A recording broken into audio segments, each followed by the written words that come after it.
quero já pedir para você, abra sua Bíblia em Mateus, no capítulo de número 1, e naquela porção, começa, eu não vou ler tudo, do verso 18 até o verso 25, nós temos o anúncio do nascimento de Jesus, Mateus 1, do 18 ao 25. Você conhece a história, a Maria engravidou, Maria, mãe de Jesus, engravidou, e o José, eles eram noivos, não tinham ainda tido uma relação. José ficou, preocupado e falou, eu vou embora, vou deixar essa mulher aí, não quero ficar com ela, ela me traiu, isso na mente dele, no pensamento dele. Mas como ele era um homem justo, olha como seria a estratégia dele, ele diz, eu vou embora, ela aparece grávida, as pessoas vão pensar mal de mim, vão dizer, o José engravidou a Maria e foi embora, safado, sem vergonha, então a culpa cairia sobre José e não sobre Maria, porque se o José ficasse e falasse para as pessoas, olha, Maria está grávida e o filho não é meu, ela seria apedrejada. Mas o anjo apareceu, falou para ele, não, é uma obra miraculosa, ela está grávida, concebida pelo poder do Espírito Santo, e é Jesus, enfim, essa história que você sabe. No verso 21, não vou ler toda a história, o anjo Gabriel, o anjo que anuncia a vinda de Jesus, falou uma das coisas mais lindas da narrativa bíblica. Você já encontrou Mateus 1, 21? Antes de lermos, eu quero que você preste atenção. Cuidado com essas profecias de gente que diz que viu o anjo, que ouviu o anjo. O que os anjos falaram, a manifestação deles quando ocorreu, está relatado nas Escrituras e é o que basta para nós. Para mim, de tudo que há como mensagem de anjos ao longo de toda a história, essa aqui é a maior de todas elas. E esse anjo, o anjo Gabriel, falou, e ela dará à luz um filho, e lhe porás o nome de Jesus, porque ele salvará o seu povo dos seus pecados. Que mensagem! Isso é evangelho. Ela dará à luz um filho. O nome desse filho será Jesus. E por que Jesus virá? E por que Jesus veio? Para salvar o seu povo dos seus pecados. Deixa eu lhe falar uma coisa importante.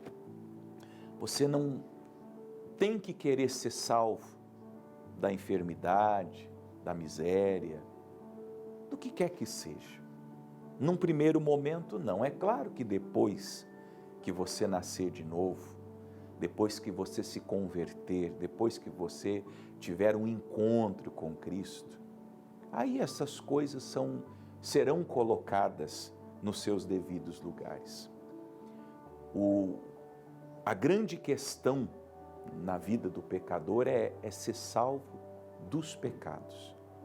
Esse é o principal motivo pelo qual Jesus veio. Se nós pudéssemos fazer uma síntese do Evangelho, motivo pelo qual Jesus veio está aqui, nessas palavras, porque Ele salvará o seu povo dos seus pecados.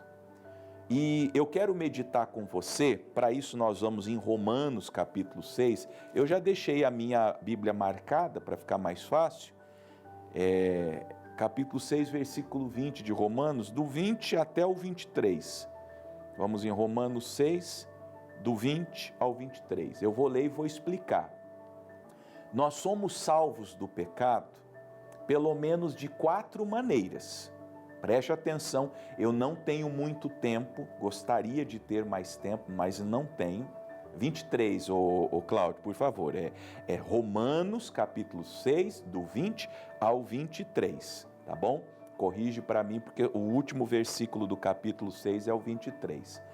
Eu não tenho tempo para falar muito, então eu vou pontuar rapidinho, eu quero que você guarde, é importante que você guarde no coração.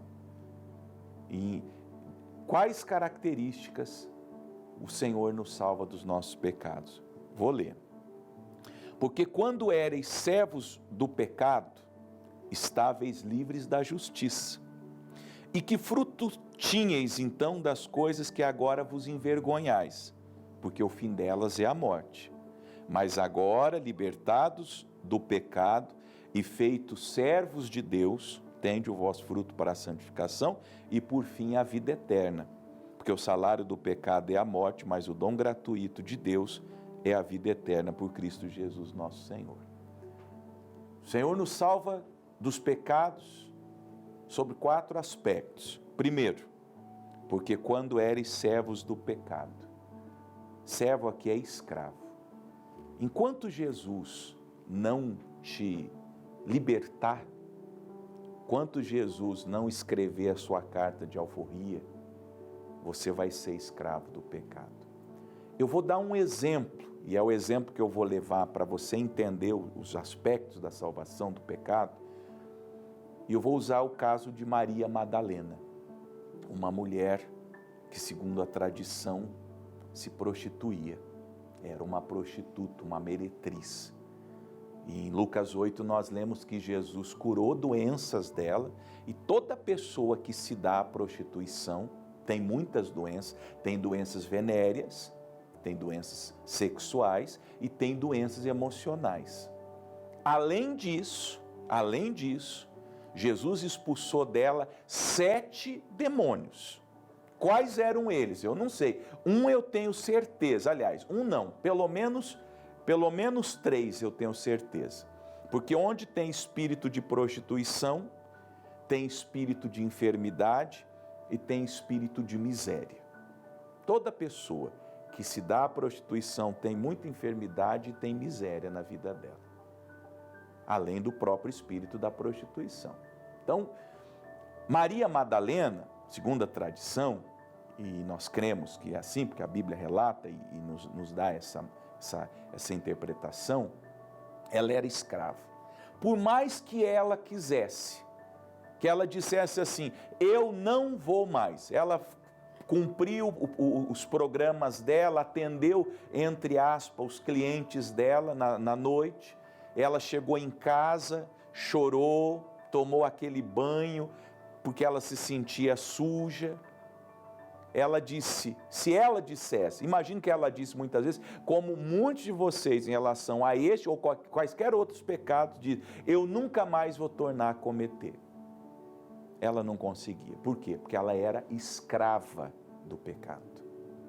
Então a primeira salvação de Jesus, quando ele vem, é te tornar livre do pecado.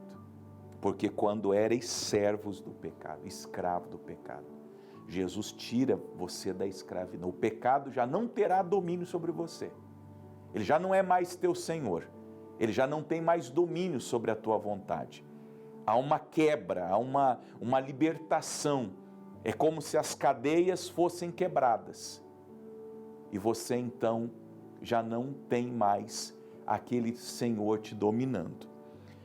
A segunda coisa que Jesus faz, a segunda libertação, a segunda salvação do pecado, 21.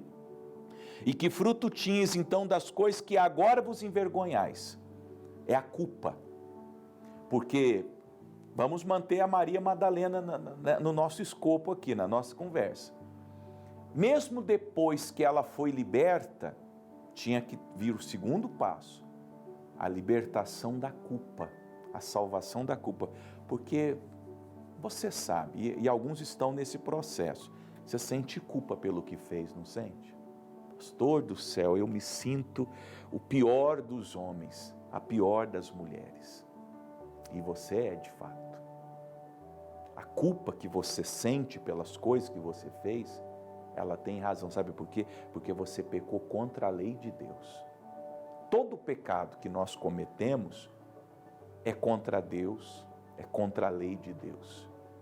E é por isso que nós nos sentimos culpados, ou como o texto de Romanos diz, envergonhados. Queremos morrer. Sabe que há culturas que são bem mais moralistas, como, vou dar um exemplo, a cultura japonesa, lá quando uma pessoa, e você lê isso, aparece em jornais muitas vezes, quando uma pessoa comete um crime de extensão maior, popular, por exemplo, um governante lá que comete um crime e ele é descoberto, geralmente ele comete suicídio. O André já viu isso, acontece muito. Por quê? Podia acontecer no Brasil, né? Falei demais, desculpe. Mas lá eles se matam porque eles sentem vergonha do que eles fizeram. Então ele é descoberto, vai lá, de repente fala, o prefeito da cidade tal se enforcou, se matou, deu um tiro na cabeça. Por quê? Porque ele sentiu tanta vergonha do que ele fez, da opinião pública, que ele foi e se matou. Ele não recebeu a salvação da culpa. Uma vez que você é liberto do pecado, recebe a salvação da libertação do pecado, o passo seguinte é receber a libertação da culpa. E o Senhor te salva da culpa também. Pastor, eu sinto tanta culpa pelo que eu fiz. Jesus veio para salvar você da culpa do pecado. O que você fez? Você sabe, não sabe? Sinto de falar, eu não sou profeta nem filho de profeta, mas eu vou falar por inspiração. A senhora que cometeu o aborto, a senhora sente tanta culpa por ter matado aquela criança no seu ventre. Em Jesus você será salva desse pecado, da culpa desse pecado, desse assassinato que você cometeu. E olha como Jesus é um grande Salvador. Ele nos livra da culpa dos pecados que nós cometemos. Esse é o segundo aspecto da salvação. O terceiro está lá no 23, porque o salário do pecado é a morte. A não ser que haja intervenção de Jesus, você vai sofrer a pena, a consequência do pecado, que é a morte. Que morte que ele está falando aqui? É você ser lançado no inferno. Se você não aceitar Jesus, escreve o que o amigo do Paraná está dizendo. Se você não aceitar Jesus como teu Senhor e Salvador, o salário do pecado é a morte. Os pecados que você cometeu te levarão ao inferno. E não adianta você esconder atrás da Bíblia, atrás da batina, da capa da religião ou das boas obras, você tentar fazer caridade, porque quem salva o homem dos seus pecados é Jesus. E ele nos salva das consequências também. O salário do pecado é a morte. A não ser que você entregue sua vida a Jesus, se converta, aceite Jesus como Senhor e Salvador, seja batizado nas águas em nome do Pai, do Filho e do Espírito Santo, receba o dom do Espírito Santo, você não será salvo da consequência do pecado. E o salário do pecado é a morte. Por isso que o inferno foi criado. O inferno, o lago que arde com fogo e enxofre, como está lá em Apocalipse, é a consequência natural, é o castigo do juízo final aos pecadores que não se arrependerem dos seus pecados. Então o Senhor nos liberta do pecado, Ele nos salva nos libertando do pecado, nós não somos mais escravos, Ele nos liberta da culpa do pecado, Ele nos liberta também da consequência do pecado. Lembra que Maria Madalena, nossa personagem, passou por esse processo. Ela foi liberta, ela não era mais escrava daquele pecado, ela foi curada da culpa daquele pecado e da consequência daquele pecado. E qual que é o último, pastor? Versículo 22, mas agora libertados do pecado e feitos servos de Deus. O Senhor te concede a graça de nunca mais cometer aquele pecado. Eu, nesses anos de pastorado, já são 23 anos praticamente, eu vi pessoas que, por exemplo, eram viciadas, cigarro, álcool, drogas, foram libertas, nunca mais. Viviam uma vida promíscua, de prostituição, tal qual Maria Madalena, foram libertas, nunca mais. Na hora que Jesus salva a pessoa do pecado, ela nunca mais comete pecado. Por quê? Porque agora ela se torna serva de Deus. São esses 4 aspectos pelos quais Jesus nos salva dos pecados. Nós não somos mais escravos do pecado, nós somos livres da culpa do pecado, nós somos livres da consequência do pecado e nós somos livres para nunca mais cometer aqueles pecados. E Jesus veio salvar o seu povo, veio salvar você dos seus pecados. Você crê?